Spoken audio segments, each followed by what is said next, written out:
Hi అండి. చేపల కూర మా నానమ్మ ఈ విధంగా చేసేది మేము చిన్నపిల్లలప్పుడు. ఇది ఒక టైప్ ఆఫ్ చేపల కర్రీ అన్నమాట. చాలా బాగుంటుందండి.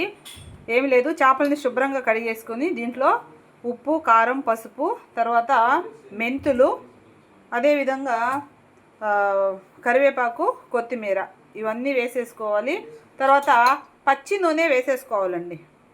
ఫిష్ కర్రీ కాబట్టి ఒక 2 పెద్ద స్పూన్స్ పోస్తున్నాను. 2 కాబట్టి 3 అయినా పోయొచ్చు. ఎందుకంటే నాన్ వెజ్కి కొంచెము స్మెల్ రాకుండా ఉండాలంటే కొంచెం నూనె అయితే పోసుకోవాలి. తర్వాత ఇంకేముందండి, ఇదిగోండి, ఇది చింతపండు నానబెట్టేస్తున్నాను. ఇంకా ఈ పులుసుని ఎత్తి దీంట్లో వేసేస్తాను. తర్వాత ఇంకా పొయ్యి మీద పెట్టేసేయడమే అన్నమాట, స్టవ్ మీద.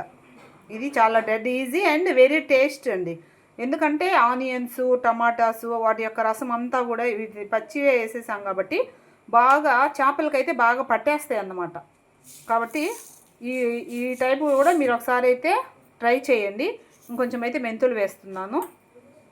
చాలా బాగుంటుంది. మెంతులు పొడి కాకుండా ఈ విధంగా పచ్చివే వేసామంటే చాలా వెరీ టేస్ట్ అండి.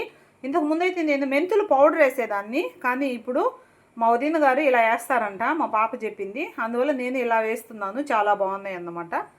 ఓకేనండి, వెరీ టేస్ట్ కర్రీ. ఒకసారి అయితే మీరందరూ కూడా ట్రై చేయండి. ఓకే, బాయ్ అండి.